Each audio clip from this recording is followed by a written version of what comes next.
Ancient people saw them as messages from the gods, as supernatural winds that blew from the realm of spirits.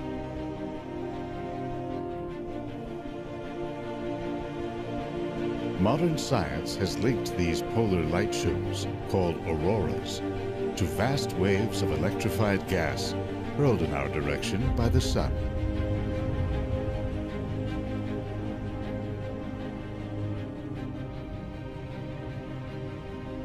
Today, researchers from a whole new generation see this dynamic substance, plasma, as an energy source that may one day fuel humanity's expansion into space.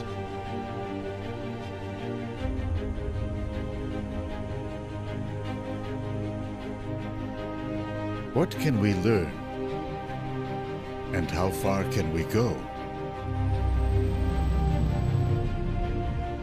By tapping into the strange and elusive fourth state of matter.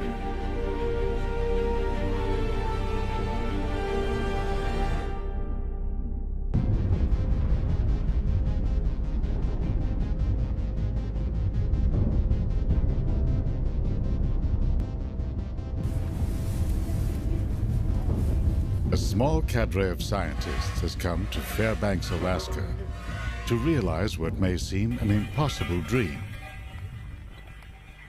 to revolutionize space travel. Actually cool.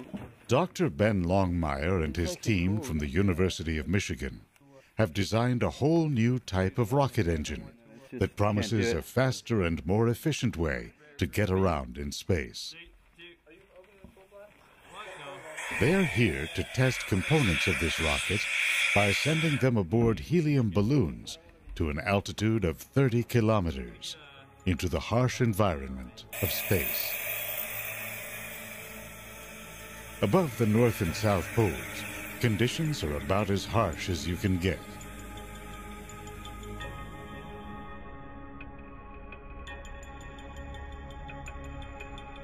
Our planet is bombarded with a steady stream of charged particles from the sun.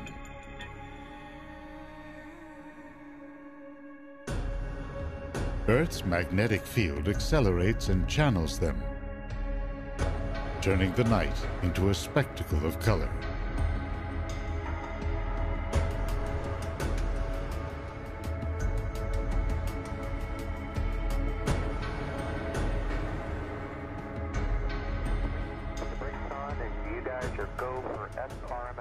While most astronauts train to live and work in zero gravity, or to move around in bulky spacesuits, these would-be space explorers are preparing to negotiate some of Earth's harshest environments.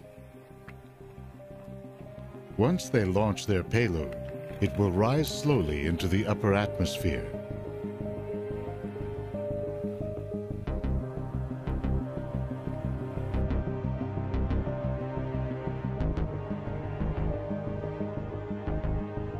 After drifting through the night, above 99% of Earth's atmosphere, the payload will detach from the balloon and parachute down to the ground.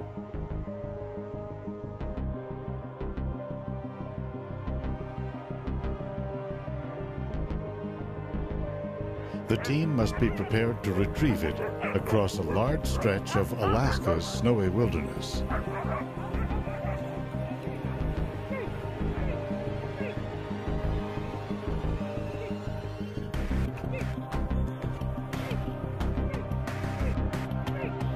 To understand the revolutionary nature of the idea they are pursuing, we go back to the dawn of rocketry.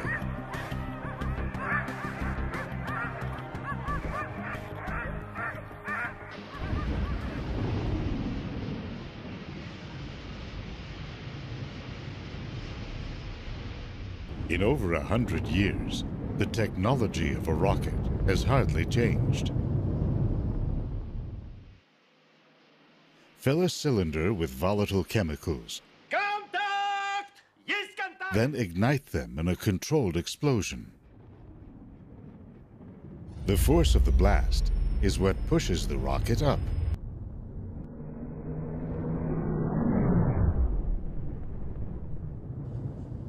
Nowadays, chemical rockets are the only ones with enough thrust to overcome Earth's gravity and carry a payload into orbit.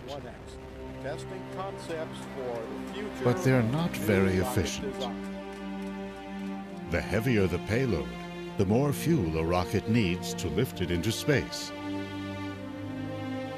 But the more fuel a rocket carries, the more fuel it needs.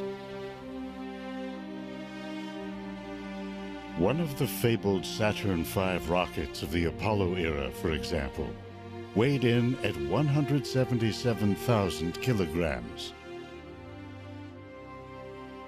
Filled up with fuel, it weighed almost 16 times that.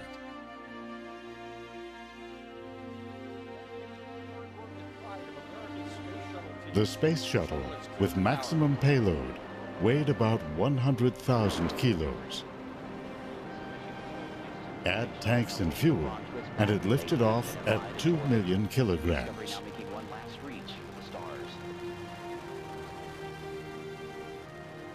Regardless of weight, for a spacecraft to escape Earth's gravity, it must reach a minimum speed of 40,000 kilometers per hour.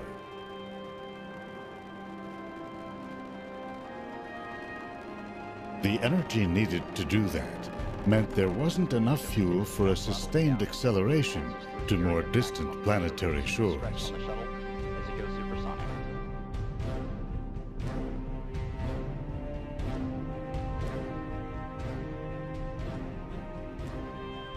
Most missions beyond Earth have relied instead on their initial launch speed to coast to their destination.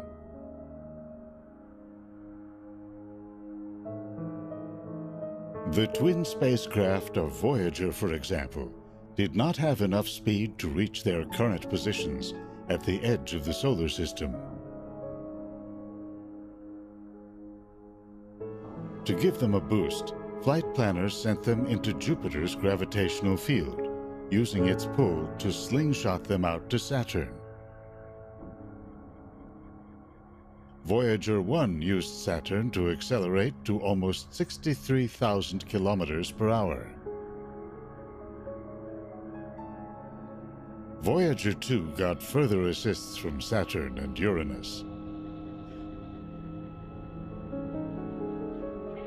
Ben's rockets promise far greater gas mileage than traditional chemical rockets, but with enough power to reach distant targets more quickly. The idea is that once in space, his rockets use electricity to create a weak force, which over time can accelerate them to very high speeds. They run on the same fuel that nature uses literally to power the cosmos.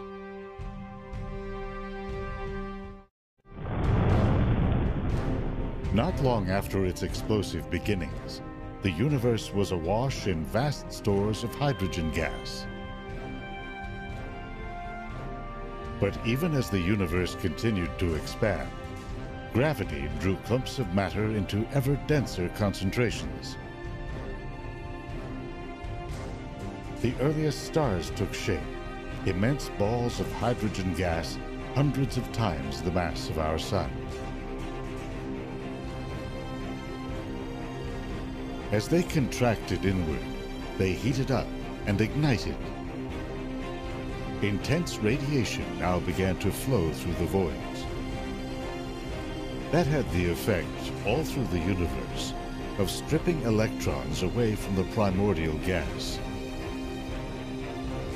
The universe became filled not with solids, liquid or gas, but with a fourth state of matter, plasma.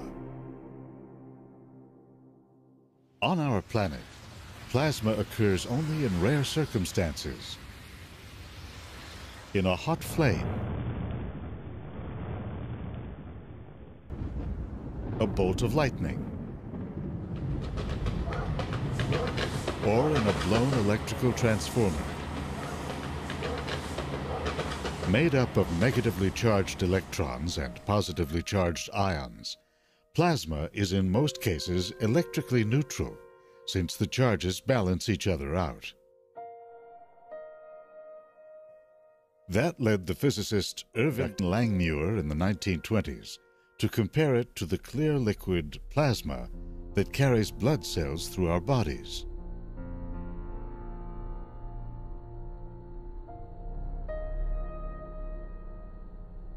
The development of radio led to the discovery, high above the Earth, of a natural plasma ceiling, the ionosphere. It hovers above us, reflecting some radio frequencies and absorbing others. Its importance became clear when engineers noticed that radio waves could, under some conditions, travel beyond our line of sight.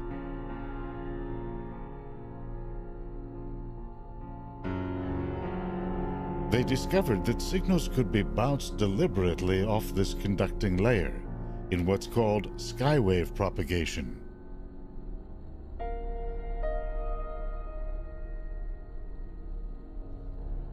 In World War II, a whole new age of global communications came of age when radio was used to execute complex worldwide logistics of troop and ship movements.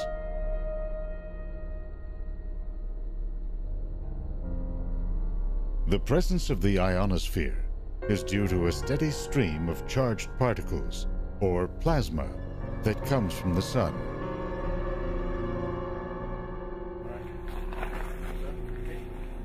A spacecraft with complex computer components must be able to survive constant exposure to these particles.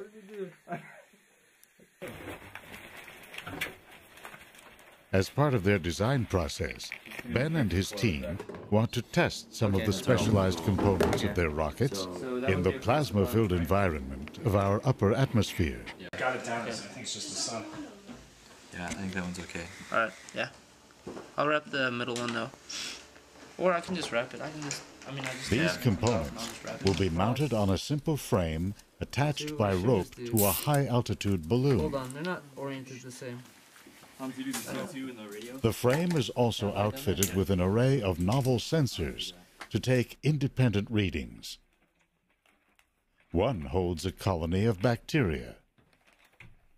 The idea is that the bacteria itself can detect radiation. So it mutates in a certain way or in a very known way that when you send it into an environment with a lot of cosmic rays and a lot of perhaps X-rays from the aurora itself, it mutates, and so we'll detect sort of the level of radiation that it's exposed to by looking at these mutations after we recover the bacteria from flying it to the edge of space in these balloon capsules. Jordan, you got the camera, or wait a second.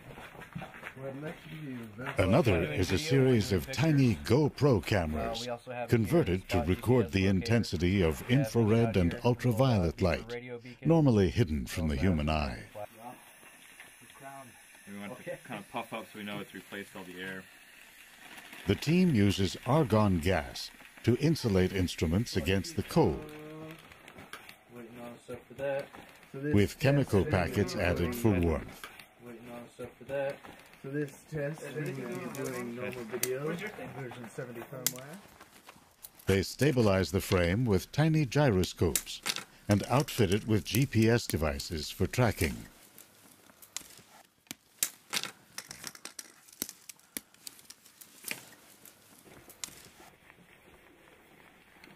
Cool. This team is doing much more than just designing instruments to survive a rain of charged particles. Their goal is to design spacecraft that actually harness the explosive properties of plasma.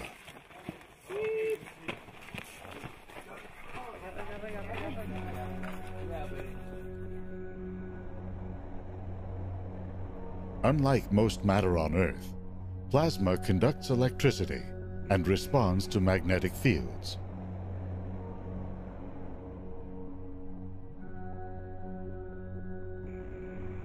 In space, these properties influence the formation of structures like galaxies and nebulae.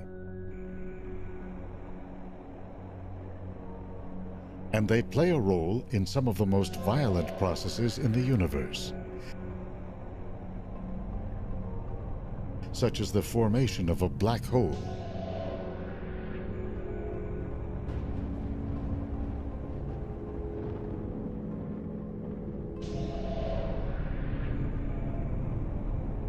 It forms in the wake of a giant star's death, when matter collapses into its core.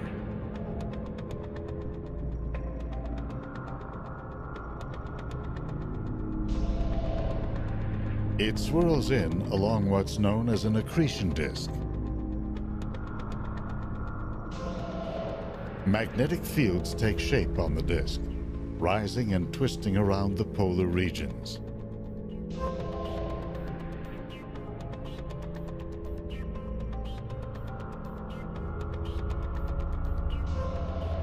They draw huge volumes of plasma up, then shoot it out at high speeds.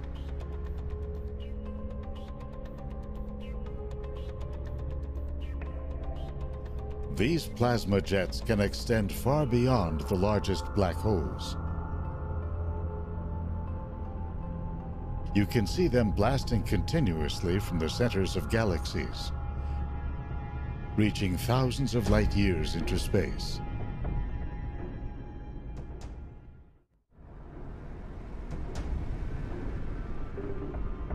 Studies of one giant nearby ball of plasma show what a complex and volatile substance it can be.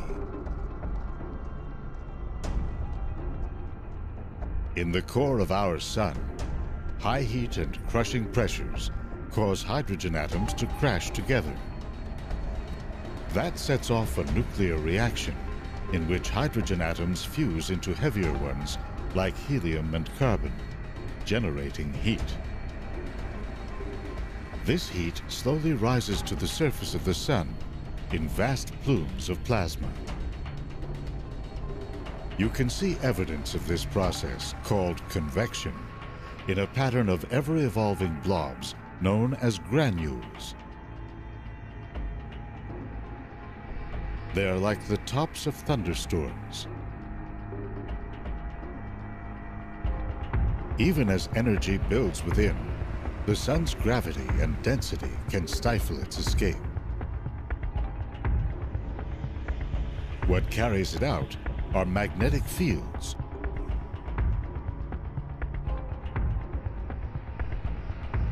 They twist and wrap around, channeling energy to the surface. The fields can power immense loops of hot gas, about 60,000 degrees Celsius, then rise up from the solar surface and fall back.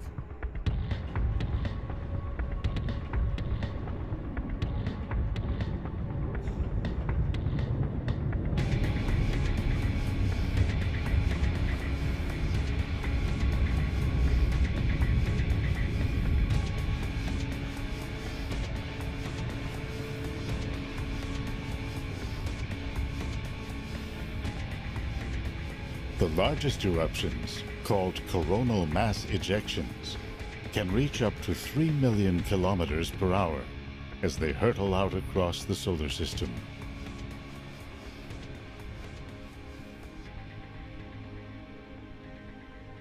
They can literally slam into Earth's own magnetic field.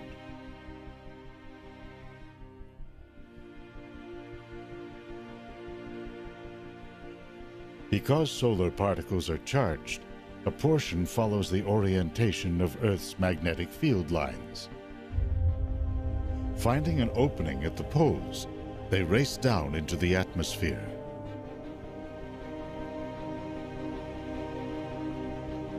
You know this is happening when you see the beautiful lights of the aurora borealis in the far north, or the aurora australis in the south.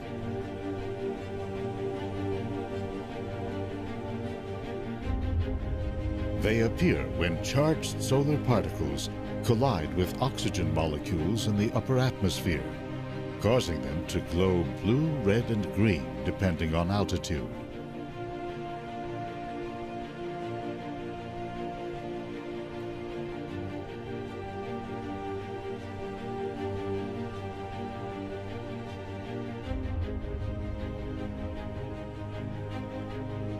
Flying through a zone called the thermosphere, some 350 kilometers above the Earth, astronauts in the International Space Station watch in awe as the aurora shimmers, framed by the glow of stars and cities at night.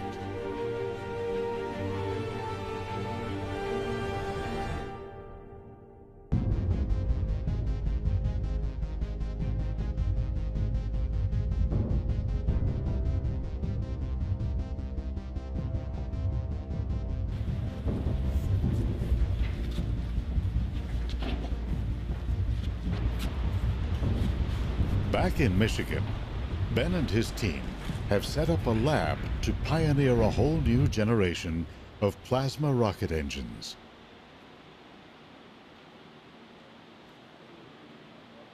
The lab recalls an earlier period of space exploration.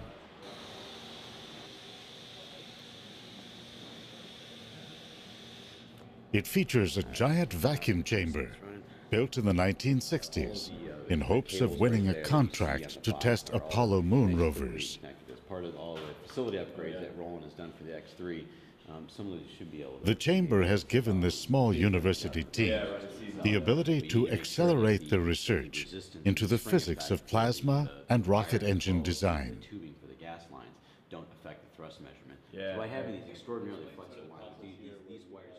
They are actually part of a larger community of plasma rocket scientists within NASA and within private companies like Ad Astra of Houston, Texas.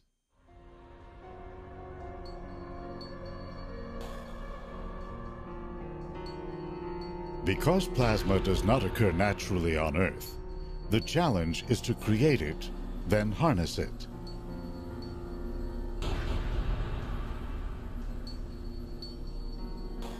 The teams inject a gas, commonly argon, into a chamber.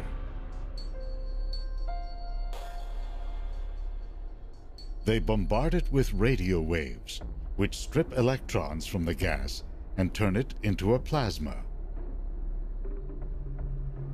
The soup of electrons and ions accelerates as it moves through a magnetic field generated by superconducting magnets. A second radio blast heats it up to 1,000,000 degrees Celsius. That's enough to blast it out and propel a spacecraft.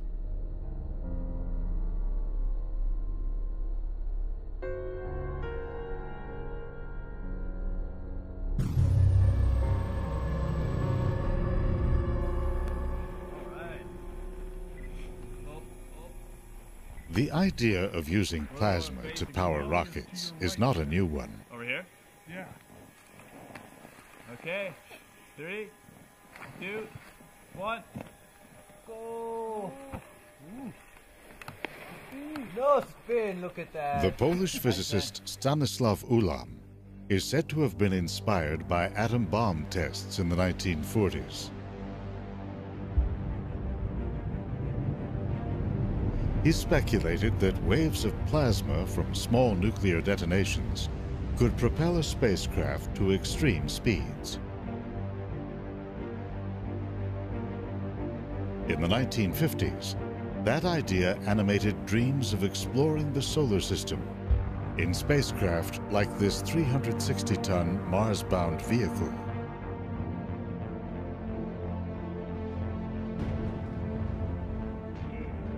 The idea gained funding in the Orion project, with the idea of driving a spacecraft with nuclear pulses and landing on Mars in only a month.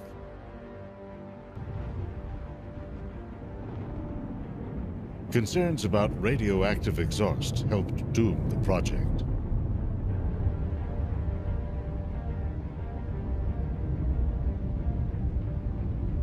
Plasma rockets, energized by nuclear reactions, were revived in the Daedalus and Nerva projects of the 1960s. And again at the beginning of this century, as part of a proposed journey to Jupiter's moon Europa. Rising costs killed that mission.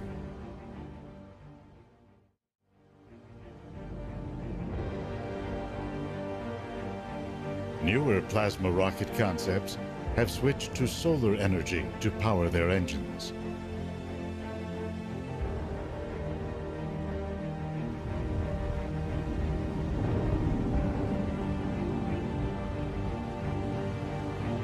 Among the most ambitious, the Dawn mission was sent into orbit aboard a Delta II rocket in the year 2007.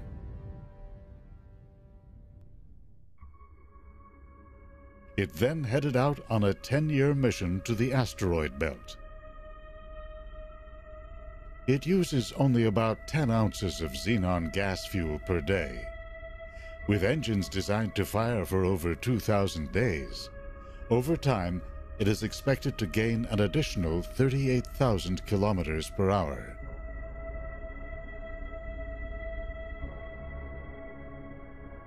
After a gravity assist from Mars, Dawn arrived at the asteroid Vesta in 2011.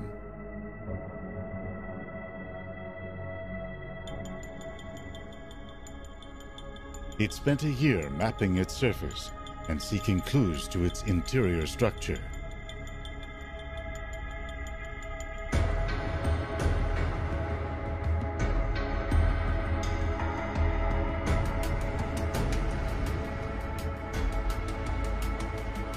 Now headed for Ceres, a dwarf planet located within the asteroid belt, Dawn will be the first probe ever to visit.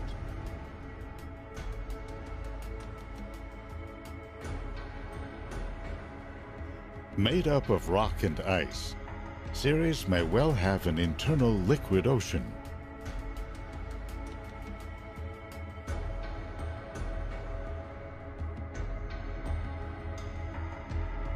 It takes us back to the formation of the solar system, when objects like this grew and developed into planets.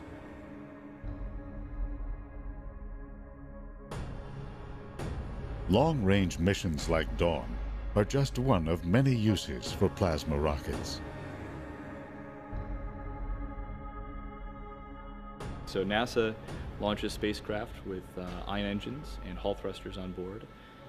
Almost every new geostationary satellite that a company will invest in and put up in orbit will have some sort of electric propulsion device on board to do station keeping, so to do little changes in attitude and maneuvers to keep it in its geostationary orbit. NASA is planning to use a plasma rocket to do some even heavier lifting as early as 2016.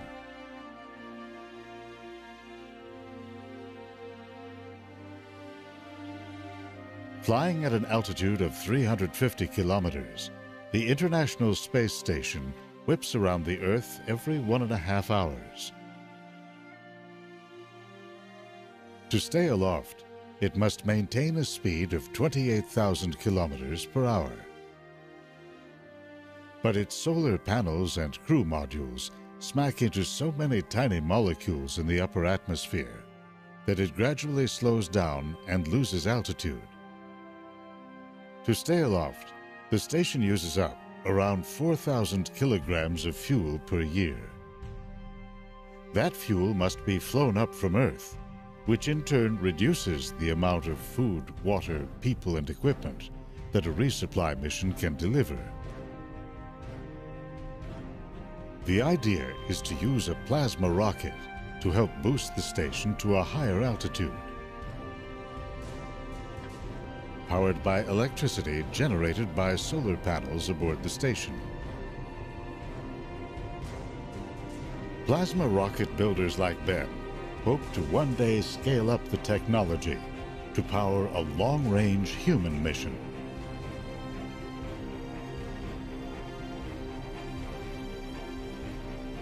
After weeks spent accelerating in Earth orbit, the rocket would make a break for Mars.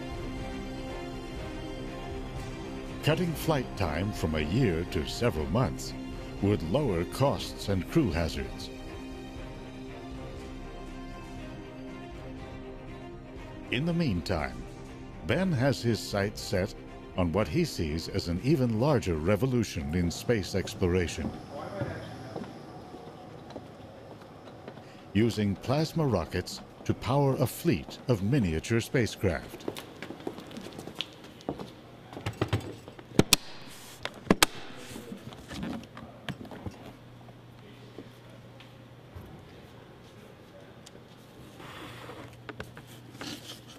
Ben's rockets are so small that they can fit into your carry-on luggage.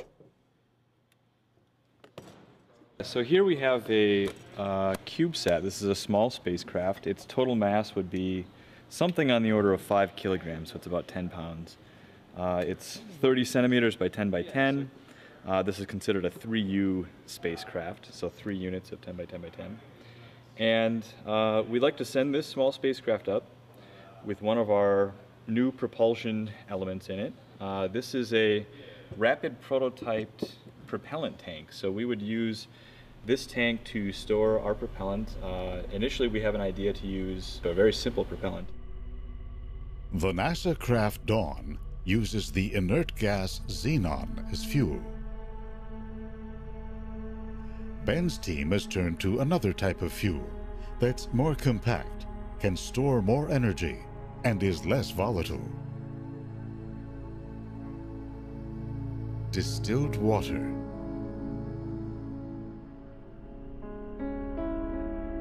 We'll ionize that propellant with radio waves, and that'll form a plasma. So we'll strip off some electrons. We'll have this sea and collection of ions and electrons.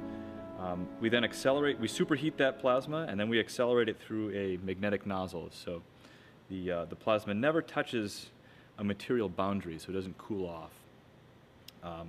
All of that would be contained within this spacecraft. So the propellant tank is designed to be the right size and dimension, and we'd have a propulsion module within the CubeSat itself. This is an early prototype circuit board, just this component that would sit inside of the CubeSat, and it would take the DC power from some sort of solar panel on the surface, change that DC power into our radio waves that we need to ionize the propellant into a plasma. We then shoot this plasma out the back, and we apply just a little bit of force. It's not a whole lot. It's something like the force of a sheet of paper sitting in your hand. And because there's very little drag in space, we use this small amount of force applied over a very long amount of time to accelerate to very high velocities with the spacecraft. And so if we do that, we can send these little micro spacecraft, nanosats, we can send them to places like the moon, we can send them to Mars, and someday we'd like to send them even as far as Jupiter and maybe put some little sensors on board and be able to detect possible life on some of these moons out near Jupiter and Saturn. So instead of a $1 billion NASA mission to explore the moons of Jupiter, we can get away with something like a $1 million spacecraft mission with one of these small sats. And so that's the real advantage, being able to have a very low barrier to entry financially and technologically to make some of these innovations really quickly, go fly them, go fly often, and make these discoveries.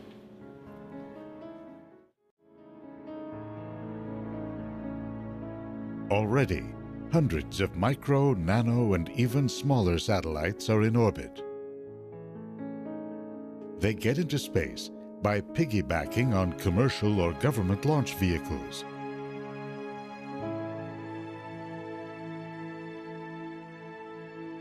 Their missions range from communications and intelligence to Earth imaging. Because the cost of building them is so low, the number of tiny satellite missions is on the rise. Yeah, there was no other satellites up there. With an array of plans already materializing, the team is tapping into satellite traffic and orbital communication systems. Looks like we won't quite go over to the ground station here.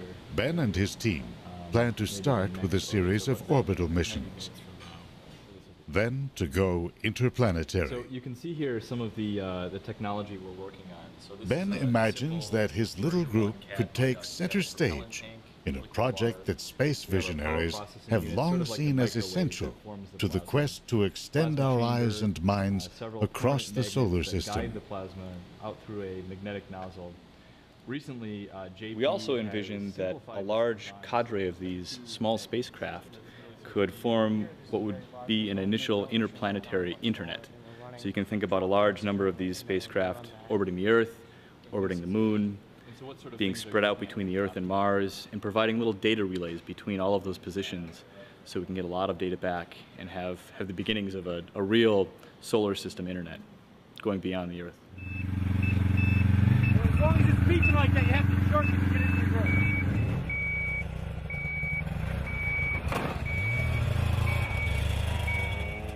Back in Alaska, their latest payload has flown all night at an altitude of over 100,000 feet. Then, in the low air pressure, the balloon burst and the payload parachuted to the ground. Point at it.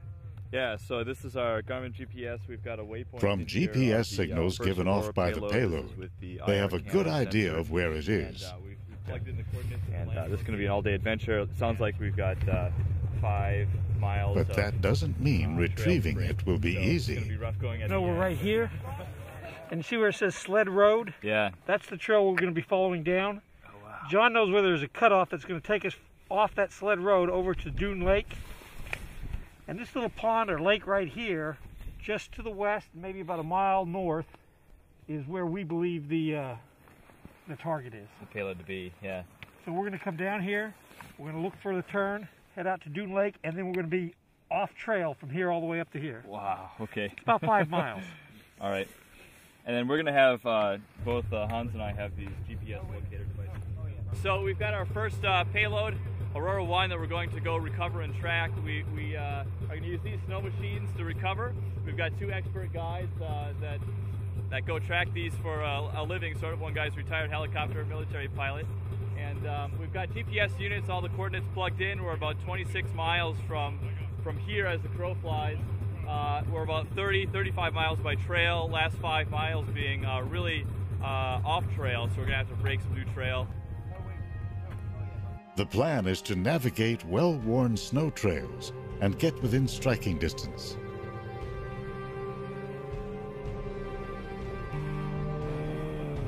But if the payload has landed away from the trails, they'll have to brave wilderness landscapes and deep snows.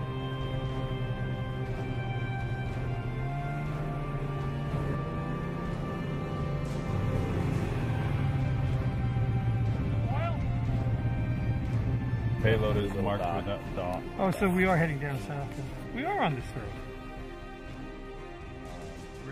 It takes nearly all day to get to a point about 7 miles from the payload.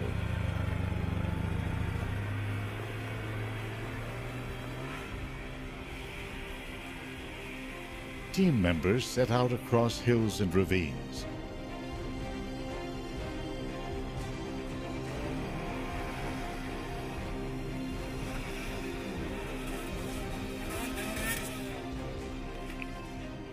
They get to within 2 miles. With time running out, they turn around. It was too far away still to snowshoe in and snowshoe back and get back before dark. Not going to happen today. We're going to go back, recoup, probably send a skeleton team down tomorrow and try for a second recovery. Really disappointing we couldn't get there. You know, I feel like we're so close. This thing came 50 miles from the initial launch site. It was floating around in the atmosphere for 10 hours. Right, I know. And you know, it's so frustrating just to get within 2 miles.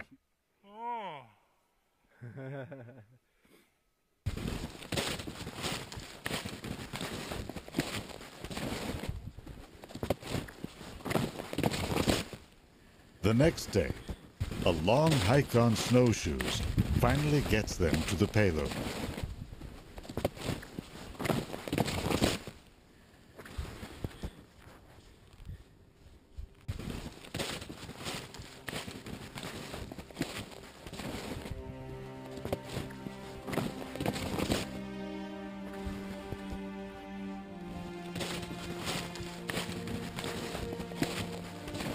Later on, they'll say it was worth the effort. One of Ben's goals is to help boost a whole new approach to space travel that's now emerging.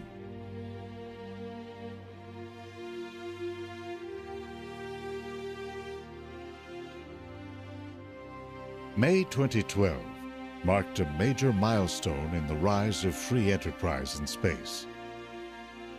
The SpaceX company successfully docked an unmanned space capsule with the International Space Station.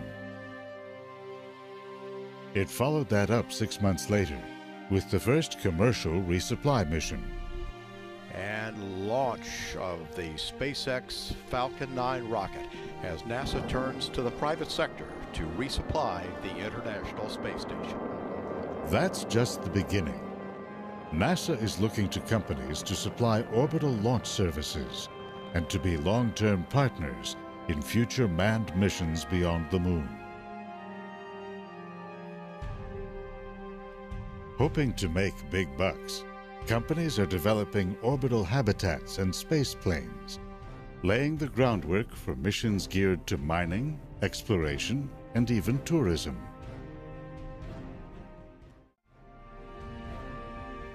To Ben, this new race to space will go to the swift and the innovative. Today, because of weather and winds, he and his team have chosen to launch their payload from the spectacular Ruth Glacier in Denali National Park.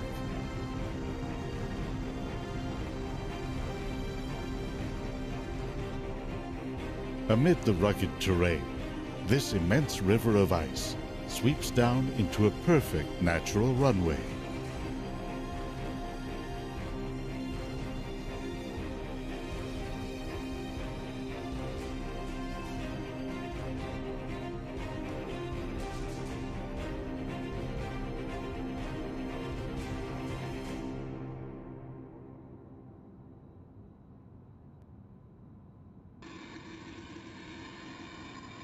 The payload and frame have been pre-assembled.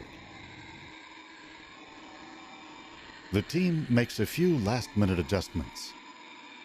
They inflate the balloon with helium gas.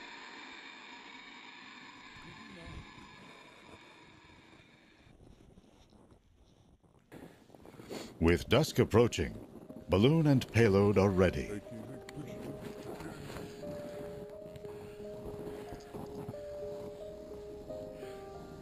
Beautiful sight.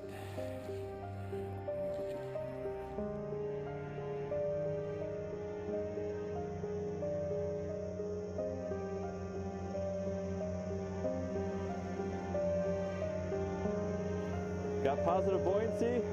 Both GPS devices are on and locked. Last camera check.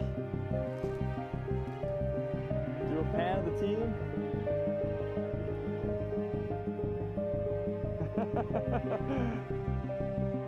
Off it goes.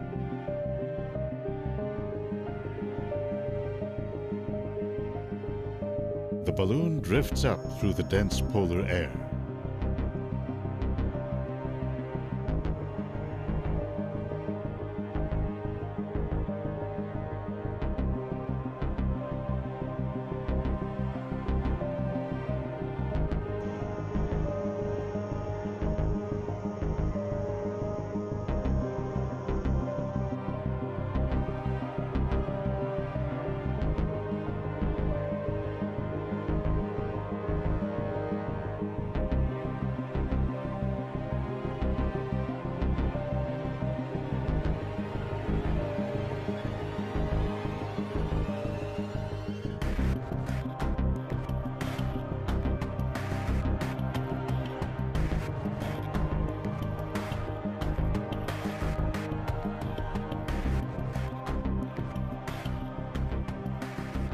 With night falling, it rises up to the edge of space.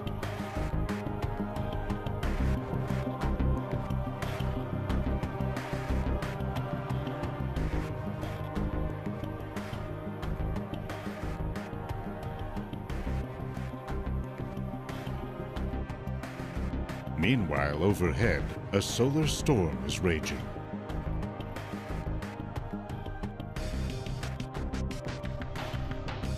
Aboard the International Space Station, astronaut Don Pettit is making observations to complement what Ben's team finds.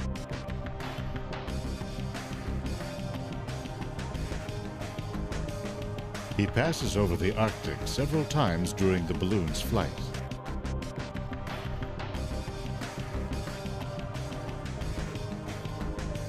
The auroras he photographs are an indicator of the amount of solar particles that will pummel Ben's rocket components.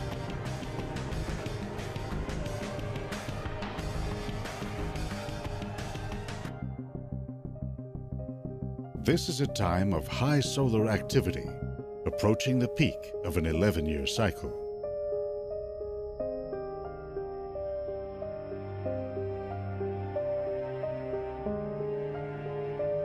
The Arctic Circle is framed by a ring of dancing auroral lights.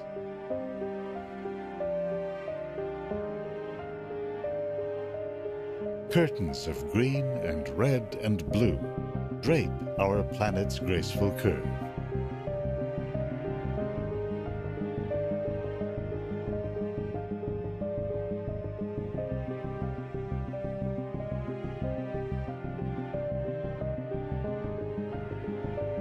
This university-based experiment operates on the remote edge of modern science, dominated by large international projects such as the Hubble Space Telescope, the International Space Station, or the Large Hadron Collider.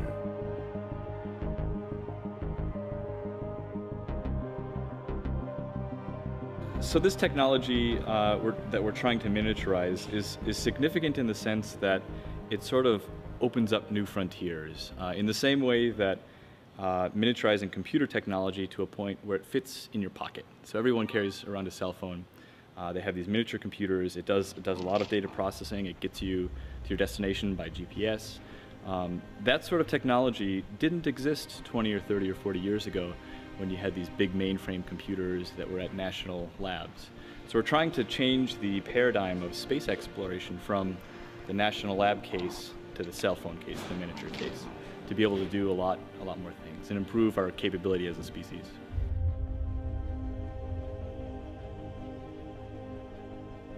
Working small, Ben's team believes they are onto something big.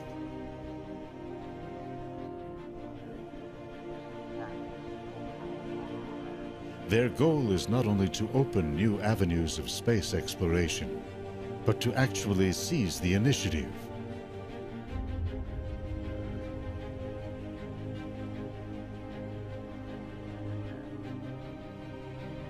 It's a romantic idea of individuals challenging the odds and striking out to new frontiers. With technologies that are getting smaller and more powerful, the obstacles to private space exploration appear to be falling.